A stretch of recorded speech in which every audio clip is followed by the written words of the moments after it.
Hello everyone. इस video में हम स्टार्ट करेंगे चैप्टर नंबर 8 जिसका नाम है क्वाड्रिलेटरल्स। और इस वीडियो के अंदर हम सिर्फ इस चैप्टर का इंट्रोडक्शन ही पढ़ेंगे। तो जैसे कि इस चैप्टर का नाम है क्वाड्रिलेटरल्स, तो सबसे पहले हम बात कर लेते हैं कि क्वाड्रिलेटरल क्या होते हैं। जैसे कि आप यहाँ पर डायग्राम देख सकते हो कि एक ऐसी फिगर जिसको 4 लाइन सेगमेंट्स का यूज़ करके ड्रॉ किया जाता है और जो एक क्लोज्ड फिगर हो, इसको हम बोलते हैं क्वाड्रिलेटरल। बात करें डेफिनेशन की, तो a closed figure bounded by 4 line segments is called a quadrilateral. In figure ABCD is a quadrilateral. तो आप ये देख सकते हो कि जो ABCD है ये एक क्वाड्रिलेटरल है। इसके अंदर जो पॉइंट्स हैं A, B, C and D, ये पॉइंट्स इस क्वाड्रिलेटरल के वर्टिसेस हैं। इसी के साथ जो लाइन सेगमेंट्स यहाँ पर ड्रॉ किए गए हैं, यानी कि AB, BC, CD और DA, या आप इसको AD भी कह सकते हो, कि जो लाइन सेगमेंट्स हैं ये इस क्वाड्रिलेटरल की साइड्स हैं। इसी के साथ इसके अंदर जो 2 लाइन सेगमेंट ड्रॉ किए गए हैं जैसे कि AC एंड BD, तो इनको हम बोलते हैं क्वाड्रिलेटरल के डायगोनल्स। जब हम अपोजिट वर्टिसेस को ज्वाइन करते हैं, जैसे कि हमने A और C को ज्वाइन किया, B और D को ज्वाइन किया, तो इनको हम कहते हैं डायगोनल्स। इसके बाद यहाँ पर कहा गया है कि each diagonal divide the quadrilateral into 2 triangles. तो जैसे कि आप ये देख सकते हो कि ये क्वाड्रिलेटरल हमारे पास है, और जब हम इसमें कोई एक डायगोनल ड्रॉ करते हैं, जैसे कि अगर हम AC को ड्रॉ करते हैं, तो ऐसा करने से क्या होगा कि जो क्वाड्रिलेटरल है वो 2 पार्ट्स में डिवाइड हो जाएगा, और वो जो दोनों पार्ट होंगे वो ट्राइंगल की शेप में होंगे। इसी तरह से अगर हम यहाँ पर डायगोनल BD को ड्रॉ करते हैं, तो ऐसा करने से भी जो 2 पार्ट होंगे वो ट्राइंगल की शेप में आ जाएंगे। तो यही इस डेफिनेशन में कहा गया है। इसके बाद हम बात करते हैं टाइप्स ऑफ क्वाड्रिलेटरल्स की, कि जो क्वाड्रिलेटरल हैं वो कितने टाइप्स के होते हैं। तो यहाँ पर सबसे पहला जो टाइप है इसका वो आता है पैरेललोग्राम। तो जैसे कि इसके नाम से ही पता चल रहा है कि एक ऐसा क्वाड्रिलेटरल जिसके अंदर जो साइड्स हैं वो पैरेलल हों, उसको हम बोलते हैं पैरेललोग्राम। तो इसकी डेफिनेशन है, if both pairs of opposite sides of a quadrilateral are parallel, कि अगर किसी क्वाड्रिलेटरल के अंदर उसकी अपोजिट साइड्स पैरेलल हो जाएं, जैसे कि आप देख सकते हो कि जो AB है वो इस CD के पैरेलल है। इसी तरह से जो BC है वो इस AD के पैरेलल है। यानी कि अगर क्वाड्रिलेटरल के अंदर अपोजिट साइड पैरेलल हो जाए तो उस क्वाड्रिलेटरल को हम कहते हैं पैरेललोग्राम। अब बात कर लेते हैं पैरेललोग्राम की कुछ प्रॉपर्टीज़ के बारे में। तो किसी भी क्वाड्रिलेटरल की अगर हम प्रॉपर्टी की बात करते हैं तो 3 मेन पॉइंट होते हैं जिनके ऊपर हम उसकी प्रॉपर्टीज़ को डिस्क्राइब करते हैं। सबसे पहला पॉइंट तो होता है उस क्वाड्रिलेटरल की साइड्स, यानी कि हम ये देखते हैं कि जो उसकी साइड्स हैं उनकी क्या प्रॉपर्टी है। दूसरा पॉइंट होता है यहाँ पर एंगल्स का, यानी कि हम ये देखते हैं कि क्वाड्रिलेटरल के एंगल्स की क्या प्रॉपर्टी है। और थर्ड पॉइंट यहाँ पर आता है डायगोनल्स का, यानी कि हम ये देखते हैं कि उस क्वाड्रिलेटरल के डायगोनल्स की क्या प्रॉपर्टी है। तो सबसे पहले हम बात करते हैं पैरेललोग्राम की साइड्स के बारे में। तो साइड्स की प्रॉपर्टी यहाँ पर है, opposite sides are equal and parallel, यानी कि पैरेललोग्राम की जो अपोजिट साइड है जैसे कि AB और CD, ये एक दूसरे के इक्वल भी होंगी और ये एक दूसरे के पैरेलल भी होंगी। इसी तरह से जो यहाँ पर BC है वो इस AD के इक्वल भी है और पैरेलल भी है, और यही हमने यहाँ पर लिखा हुआ है कि opposite sides are equal and parallel. फिर हम बात करते हैं इसके एंगल्स की प्रॉपर्टी के बारे में। तो पैरेललोग्राम के जो अपोजिट एंगल्स होते हैं वो इक्वल होते हैं, यानी कि इस डायग्राम के अंदर जो एंगल A है वो एंगल C के इक्वल होगा। इसी तरह से जो एंगल B है वो इस एंगल D के इक्वल होगा, यानी कि अपोजिट एंगल्स इक्वल होते हैं।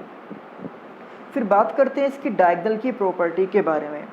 तो पैरेललोग्राम के जो डायगोनल्स होते हैं वो एक दूसरे को बाइसेक्ट करते हैं, यानी कि एक दूसरे को इक्वल पार्ट्स में डिवाइड करते हैं। जैसे कि आप ये देख सकते हो कि यहाँ पर AC और BD एक दूसरे को पॉइंट O पर इंटरसेक्ट कर रहे हैं, तो इसका मतलब ये होगा कि जो AC है वो जो AO है, AO वो CO के इक्वल होगा। इसी तरह से जो BO है वो DO के इक्वल होगा। यानी कि यहाँ पर डायगोनल को बाइसेक्ट किया गया है, उनको दो इक्वल पार्ट्स में डिवाइड किया गया है। AO equals to CO and BO equals to DO। इसी के साथ पैरेललोग्राम के डायगोनल की एक ये प्रॉपर्टी भी होती है, अ diagonal of a parallelogram divides it into two congruent triangles, कि जब हम एक पैरेललोग्राम के अंदर एक डायगोनल को ड्रॉ करते हैं, जैसे कि ये पैरेललोग्राम हमारे पास है और हम इसके अंदर कोई भी एक डायगोनल ड्रॉ करते हैं, जैसे कि अगर हम AC को ड्रॉ करते हैं तो यहाँ पर आप देख सकते हो कि दो ट्रायंगल बने हैं, तो ये दोनों ट्रायंगल एक दूसरे के कॉन्ग्रुएंट होंगे। इससे पहले जो चैप्टर हमने किया था, चैप्टर नंबर 7, उसमें हमने कॉन्ग्रुएंट ट्रायंगल्स के बारे में ही पढ़ा था। और या फिर अगर हम इसमें डायगोनल ड्रॉ करते हैं BD को, तो यहाँ पर जो दो ट्रायंगल बनेंगे, ये दोनों ट्रायंगल भी एक दूसरे के कॉन्ग्रुएंट हो जाएंगे। तो आप देख सकते हो कि ये सभी प्रॉपर्टीज़ हैं एक पैरेललोग्राम की। यहाँ पर उसकी साइड्स की प्रॉपर्टी है, ये उसके एंगल्स की प्रॉपर्टी है और ये उसके डायगोनल्स की प्रॉपर्टी है। इसके बाद जो क्वाड्रिलेटरल का सेकंड टाइप है वो है rectangle. A rectangle is a parallelogram with all its angles equal to 90 degree. यानी कि जो रेक्टेंगल है वो एक पैरेललोग्राम ही होता है, लेकिन एक ऐसा पैरेललोग्राम जिसके सभी एंगल्स 90 डिग्री के हो जाएं। जैसे कि आपको पता है कि अभी जो हमने पैरेललोग्राम का शेप ड्रॉ किया था वो कुछ इस तरह से था, तो इसके अंदर जो एंगल्स हैं वो हम क्लियरली कह सकते हैं कि वो 90 डिग्री के नहीं है। पर अगर इसको इस तरह से ड्रॉ किया जाए कि उसके जो एंगल हैं वो 90 डिग्री के बन जाए, तो उसको हम एक रेक्टेंगल कह सकते हैं। तो इसका मतलब ये है कि जो रेक्टेंगल है उसके अंदर पैरेललोग्राम्स की सारी प्रॉपर्टीज़ आती हैं, और इसी के साथ में एक एक्स्ट्रा प्रॉपर्टी ये भी है कि उसके चारों एंगल 90 डिग्री के इक्वल होते हैं। तो अब इसकी भी कुछ प्रॉपर्टीज़ के बारे में हम बात करते हैं। सबसे पहले यहाँ पर इसकी साइड्स की प्रॉपर्टी के बारे में बात करते हैं। तो जैसे कि हमने पैरेललोग्राम में कहा था कि अपोजिट साइड्स इक्वल भी हैं, पैरेलल भी हैं, तो सेम प्रॉपर्टी हमने यहाँ पर भी मेंशन की है कि opposite sides are equal and parallel. यानी कि जो AB है वो CD के इक्वल भी है, पैरेलल भी है। इसी तरह से जो BC है वो AD के इक्वल भी है और पैरेलल भी है। फिर एंगल्स की प्रॉपर्टी, जो जैसे कि अभी डेफिनेशन में कहा गया था कि रेक्टेंगल के अंदर सभी एंगल्स 90 डिग्री के होते हैं।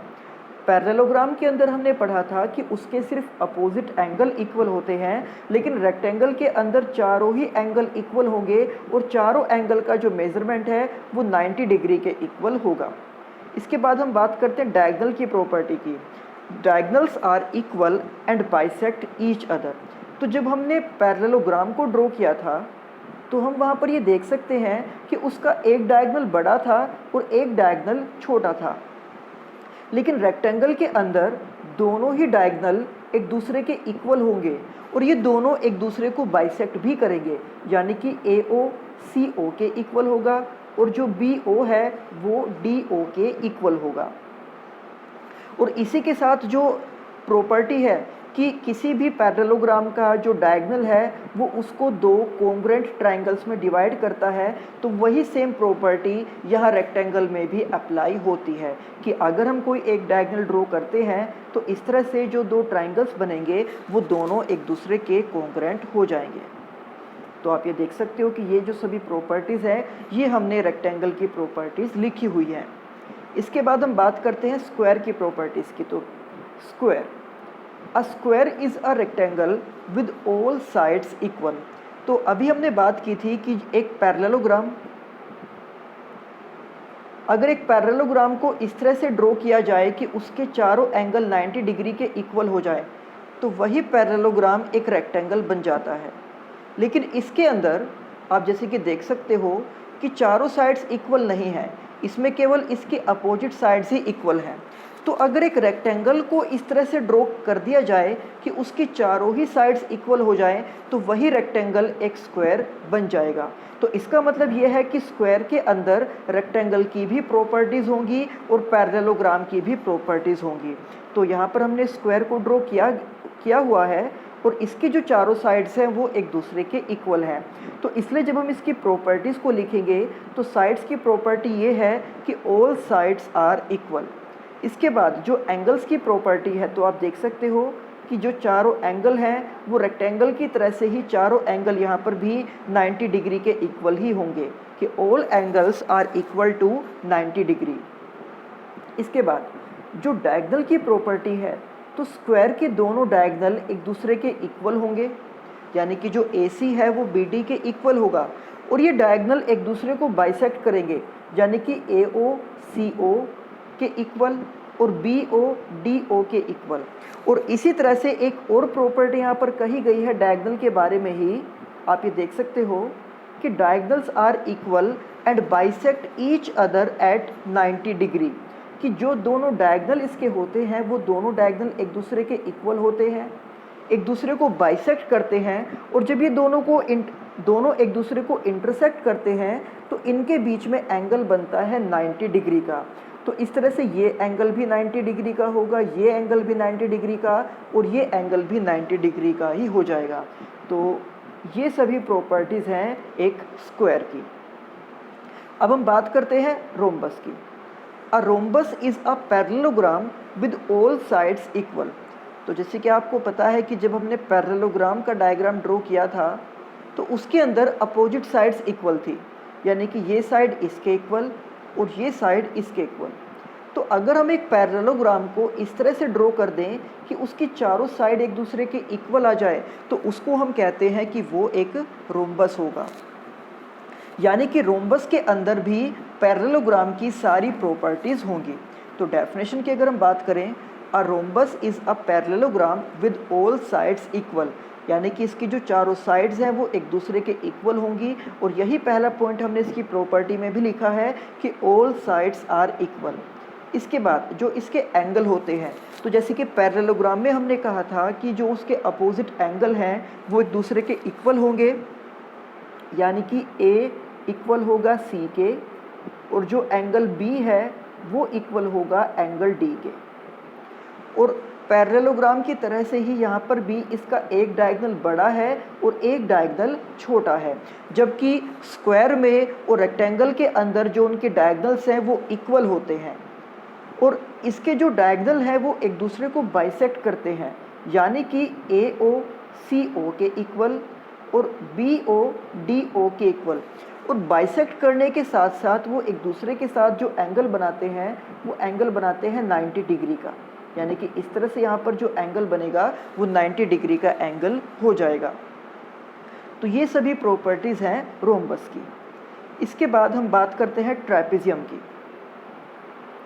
If one pair of opposite sides of a quadrilateral are parallel then the quadrilateral is called a trapezium, कि अगर किसी क्वाड्रिलेटरल के अंदर केवल एक पेयर ही अपोजिट साइड का ऐसा हो जो कि पैरेलल हो, तो उस क्वाड्रिलेटरल को हम बोलते हैं कि वो एक ट्रेपेजियम है।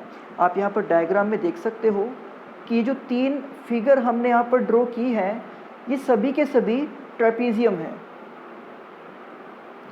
यानी कि इसमें जो AB है वो CD के पैरेलल है। आप इसको चाहे दोनों डायरेक्शन में कितना भी प्रोड्यूस करो, ये एक दूसरे को इंटरसेक्ट नहीं करेंगी, यानी कि ये एक दूसरे के पैरेलल हैं।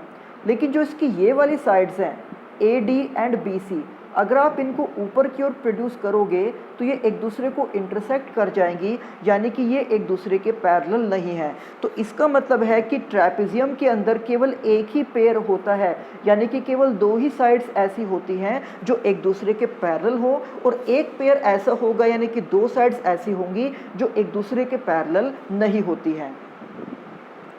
और ट्रेपेजियम की एक प्रॉपर्टी ये है कि जैसे कि आप देख सकते हो कि हमने अभी कहा कि ये जो 2 लाइन है वो एक दूसरे के पैरेलल हैं, तो हम इसको मान सकते हैं कि ये एक ट्रांसवर्सल लाइन है।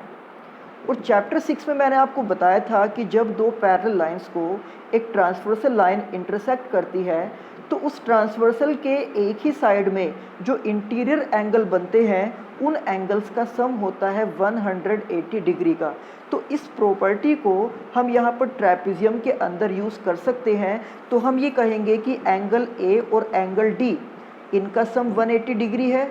इसी तरह से जो एंगल बी और एंगल सी है इनका सम भी 180 डिग्री होगा। और ये जो बाकी डायग्राम्स हैं इनमें भी हम सेम इसी प्रॉपर्टी को अप्लाई कर सकते हैं कि a plus D equals to 180 degree as well as angle b plus angle c equals to 180 degree. तो ये था इस चैप्टर का इंट्रोडक्शन।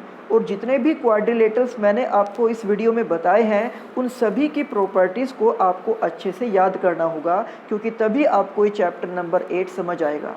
अब इसके नेक्स्ट वीडियो में हम स्टार्ट करेंगे एक्सरसाइज 8.1 जिसमें हम इन्हीं प्रॉपर्टीज़ का यूज़ करेंगे। तो मिलते हैं आपसे नेक्स्ट वीडियो में। Thank you.